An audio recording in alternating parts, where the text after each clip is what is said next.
Selamat datang di video ini. Saya Angelina Stefani Regina Masengi, dosen di Program Studi Pendidikan Dokter di Fakultas Kedokteran Universitas Samratulangi.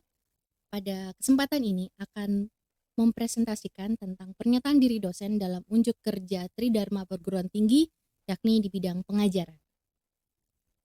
Sebagai profil singkat, saya menyelesaikan pendidikan sarjana kedokteran dan pendidikan profesi di Fakultas Kedokteran Universitas Pelita Harapan, kemudian melanjutkan di Fakultas Kedokteran Universitas Indonesia, yaitu untuk mendapatkan gelar Magister Ilmu Biomedik, yaitu dengan kekhususan biokimia, dan lulus pada tahun 2016. Selanjutnya pada tahun 2018 saya mulai bekerja sebagai dosen tetap di program studi pendidikan dokter di Fakultas Kedokteran Universitas Samratulangi. Ya, masih dalam profil singkat, mata kuliah pokok yang saya ajarkan adalah biomedik dengan bidang minat neuroscience, yaitu systems neuroscience, developmental, juga behavioral neuroscience. Mata kuliah dasar yang saya ajarkan yaitu modul biomedik, di mana modul ini mengajarkan kehidupan manusia dari sisi biomedik, yaitu kimia, fisika, biologi, biokimia, anatomi, dan histologi. Namun sesuai dengan bidang saya lebih fokus pada bagian biokimianya. Untuk bobot dari modul biomedik ini adalah 2 SKS dengan 1,5 SKS teori dan sisanya yaitu 0,5 SKS praktikum. Awalnya modul biomedik ini diajarkan hanya untuk mahasiswa S1 program pendidikan dokter, yaitu pada semester 1. Namun kemudian di tahun lalu, yaitu tahun 2020, mulai diajarkan kepada mahasiswa dari program studi yang lain sebagai bagian dari Interprofessional Education di Fakultas Kedokteran Unsrat. Nah, mulai tahun lalu, selain program studi pendidikan dokter, modul ini diajarkan juga kepada mahasiswa dari program studi ilmu keperawatan dan prodi pendidikan dokter gigi, yaitu mahasiswa S1-nya. Nah, diharapkan dengan mengikuti perkuliahan secara bersama-sama, mulai dari semester awal mereka menjalani strata satunya, maka mereka dapat lebih terlatih untuk kemudian berkolaborasi secara interprofesi. Jadi antar profesi bisa berkolaborasi dengan baik. Dan pada akhirnya diharapkan pelayanan kesehatan dan pengembangan ilmu kedokteran dapat lebih baik ke depannya. Untuk capaian pembelajaran modul atau mata kuliah ini, yaitu mahasiswa mampu menggunakan prinsip-prinsip ilmu biomedik untuk mengidentifikasi parameter normal pada tubuh manusia. Sedangkan subcapaian pembelajaran modul biomedik ini, yang pertama adalah mahasiswa mampu menjelaskan struktur dan fungsi normal sel tubuh secara kimiawi dan biologis.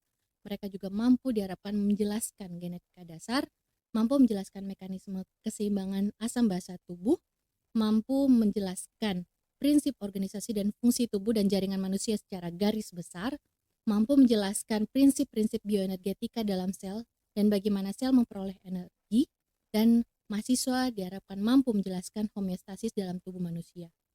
Istilah homeostasis saya lebih senang menggunakan istilah homeodinamika karena pada dasarnya yang terjadi tidak statis tapi ada dinamikanya.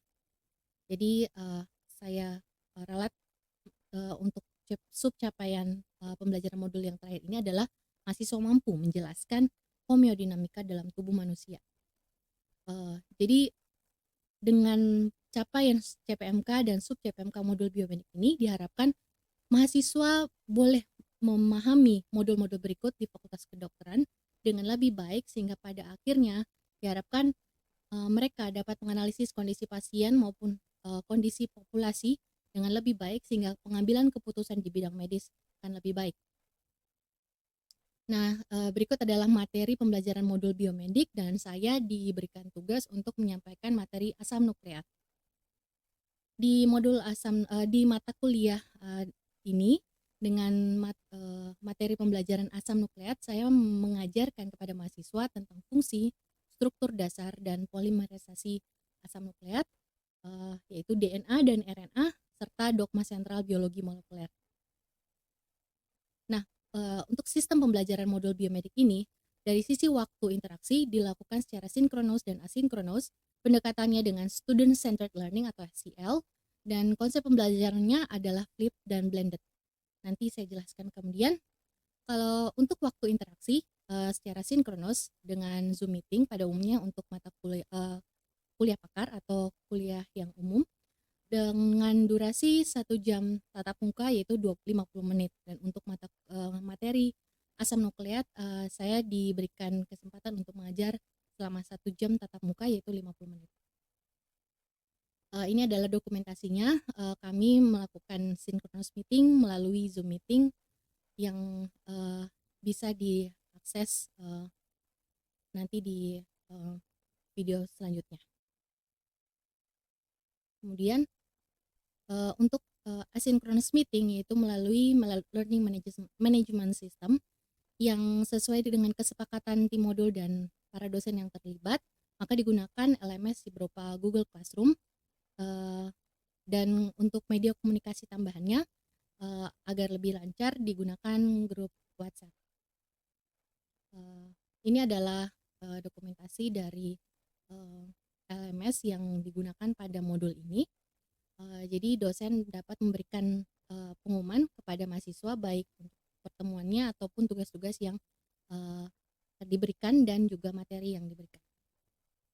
Ini bagian dari dosen yang mengajar, dan ini contoh yang saya post di salah satu kelas karena terbagi menjadi 4 kelas yang besar.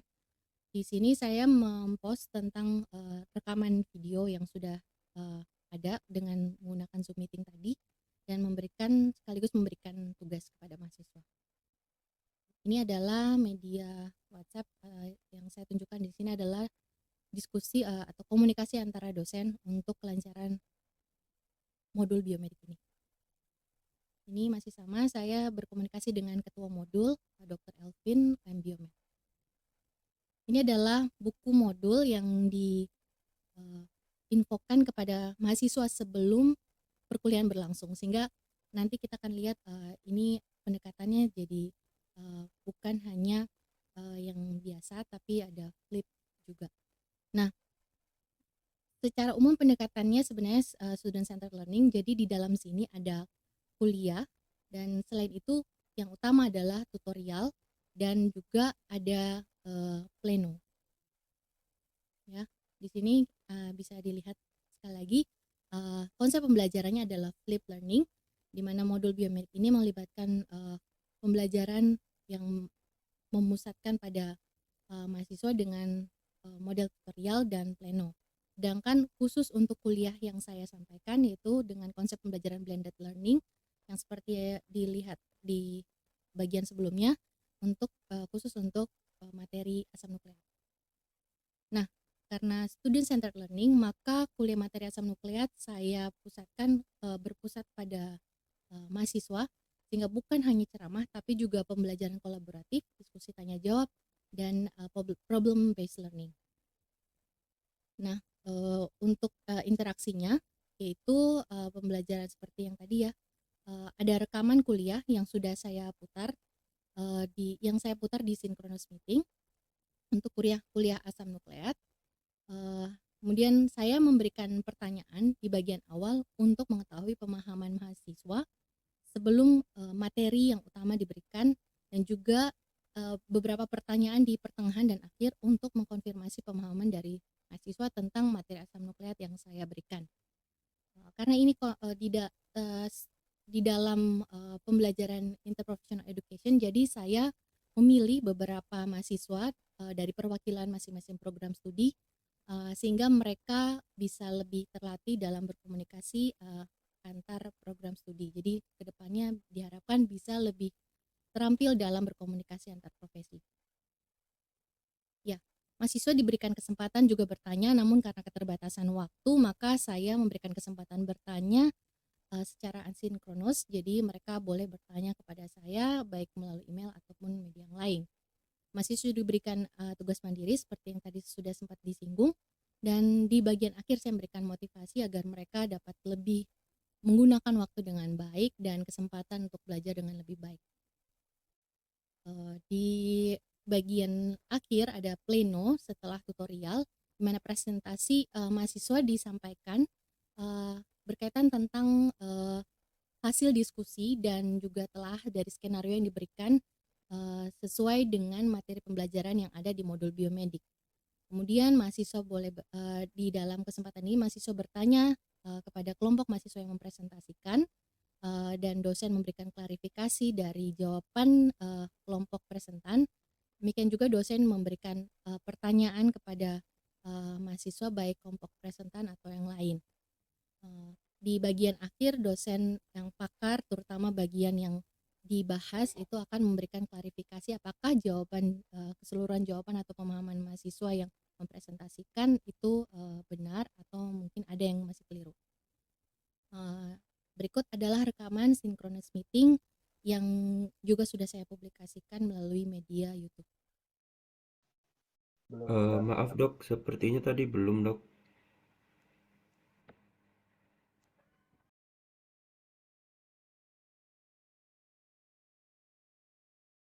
Saya akan membawakan materi tentang asam nukleik. Tadi sudah kedengaran atau belum? Sudah dokter. Baik, saya mulai ya.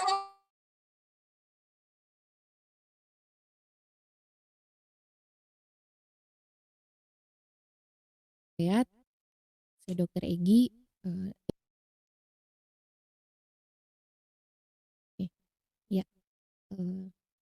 Saya akan membawakan materi tentang asam nukleat.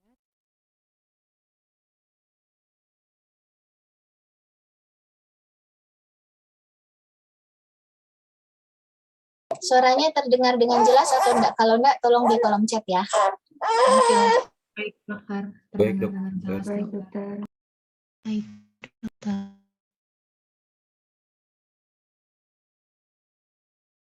Saya Dr. Egi dari bagian farmakologi dan terapi Fakultas Kedokteran Universitas Samratulangi. Dan ini adalah capaian pembelajaran yang Anda juga sudah dapat dari tim modul untuk dari buku pegangan yang Anda terima. Jadi sub capaian pembelajaran modul adalah seperti ini, menjelaskan struktur dan fungsi normal sel tubuh manusia secara kimiawi, juga secara biologi. Anda juga diharapkan mampu menjelaskan genetika dasar, menjelaskan mekanisme keseimbangan asam basa tubuh, juga dapat menjelaskan organisasi struktur dan fungsi tubuh dan jaringan manusia secara garis besar dan prinsip-prinsip. Anda juga diharapkan mampu menjelaskan prinsip-prinsip bioenergetika dalam sel dan bagaimana sel memperoleh energi, serta mampu menjelaskan homeostasis dalam tubuh manusia. Untuk istilah homeostasis sebenarnya di beberapa buku atau textbook itu sudah digunakan istilah homeodinamika, karena kalau digunakan istilah homeostasis cenderung akan kesannya statis atau menetap, sedangkan pengaturan fungsi tubuh manusia itu ada dinamikanya, jadi lebih ke arah istilah homeodinamika. Saya ulang, homeodinamik gitu ya. Untuk bisa memahami ini, salah satu yang penting harus Anda ketahui adalah asam nukleat, ya. Apakah itu fungsi secara kimiawi, biologi, genetika dasar, pengaturan keseimbangan asam basa, kemudian bioenergetika, homeodinamika, tidak dapat terlepas dari yang namanya asam nukleat, ya. Oleh karena itu saya harap Anda memahami apa yang dipelajari dalam topik ini, ya. Sebelum saya masuk ke dalam materinya, saya ingin mengetahui bagaimana pemahaman Anda, ya. Apa yang Anda ketahui tentang asam nukleat? Saya mau Anda menjawab bisa di kolom chat ataupun di dalam bisa langsung ya. Bisa satu orang saja langsung, apakah Di kolom chat aja, silakan. Apa yang Anda ketahui tentang asam nukleat?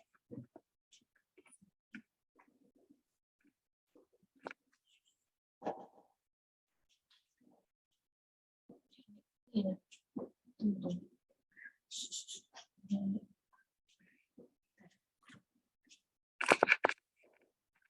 Ya, saya tunggu di kolom chat. Apa yang Anda ketahui tentang asam nukleat? Saya kira ini bukan materi yang baru bagi ada yang semester 1. Silakan.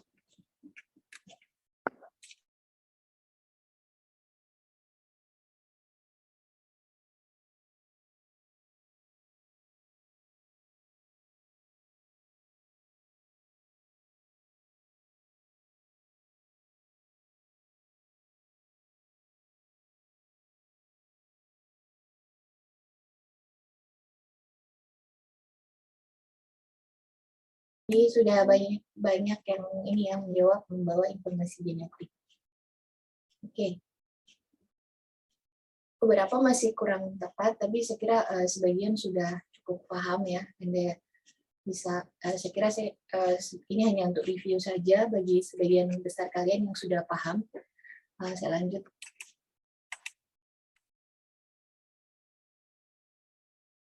Dari prodi pendidikan dokter, prodi pendidikan dokter gigi ataupun program studi ilmu keperawatan. Silakan. Oke. Selanjutnya pertanyaan berikut adalah seberapa penting peran asam nukleat pada perkembangan hasil fertilisasi atau perkembangan dari zigot hingga menjadi janin yang matur dan siap bertumbuh berkembang di luar kandungan. Silakan, saya tunggu di kolom chat.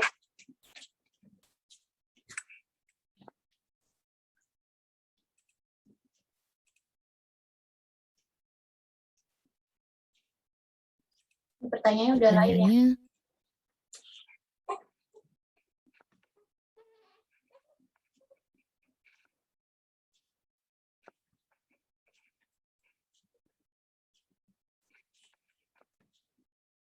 Pertanyaannya, Silakan. Yang izin off cam nanti di akhir sesi aja. Oke. Sekarang yang saya mau Anda coba meresponi pertanyaan yang ini. Iya. Silakan. Seberapa penting peran asam nukleat pada perkembangan zigot hingga bisa berkembang jadi janin yang matur dan siap bertumbuh kembang di luar kandungan. Ini ada kaitannya dengan ini ya, skenario.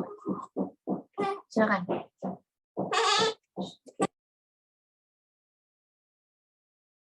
Baik ya, jadi sebagian besar saya lihat sudah paham. Oke, sekarang saya lanjut lagi. seberapa penting? Apakah yang lebih penting adalah asupan gizi atau don? Oke, jadi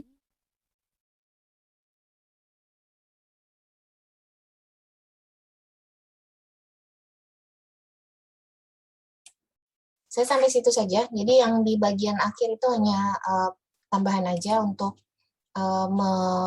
mengklarifikasi pemahaman Anda tentang pertanyaan-pertanyaan di awal. Ya, saya nggak akan lanjut. Silakan kalian pelajari saja sendiri. Kalau misalnya ada yang mau bertanya,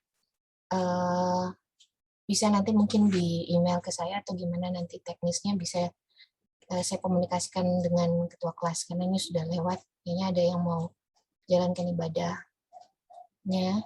Jadi saya kira sampai situ aja ya. Sekali lagi untuk tugas silakan dilengkapi. Kalau yang nggak hadir ini ada keterangan nggak? Yang mungkin dari tadi cuma 280 berapa? Tidak lengkap 200 yang sesuai yang diinfokan di awal. 290. Yang tidak hadir itu mana aja? Tadi saya sempat lihat cuma 280-an. 282 malah 270-an. Ini baru mendekati akhir, baru pada lengkap nih. Udah hampir 290. Tadi pada kemana? Ada info nggak?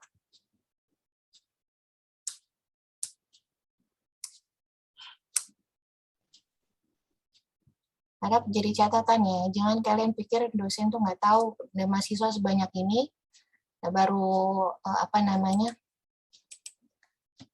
nanti hadir, kalau soal di akhir-akhir atau cuma sekedar datang keluar meeting gitu, terus kita nggak bisa cek satu persatu. Ya memang iya, tapi sebenarnya ada catatan yang kita bisa dapat sih. Ya, usage report yang kalau saya mau cari tahu, saya bisa tahu berapa menit Anda masuk di Zoom, berapa menit Anda hadir itu bisa tahu. Oke. Jadi kalau memang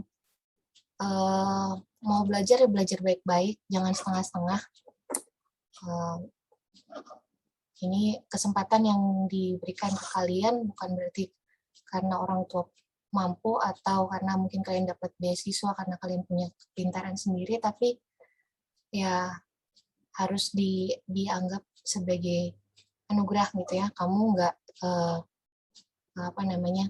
nggak seperti orang-orang lain yang mungkin belum punya kesempatan atau tidak punya kesempatan. Bahkan untuk hidup sehat pun belum tentu gitu ya. Jadi tolong dimanfaatkan baik-baik. Ya, untuk sistem penilaian modul biomedik ini dengan bobot 2 SKS, maka 60% nilai didapat dari ujian modul, 15% dari ujian praktikum, selebihnya 20% dari tutorial dan tugas 5%. Ini adalah picture credit, yaitu gambar dari DNA, gambar yang dari bagian awal presentasi ini sudah ditampilkan di sisi yang sebelah belakang saya. Ya, demikian presentasi dari saya. Semoga ini dapat menjadi gambaran yang cukup jelas mewakili pemahaman saya dan kemampuan saya dalam bidang pengajaran. Sekian, terima kasih atas perhatiannya.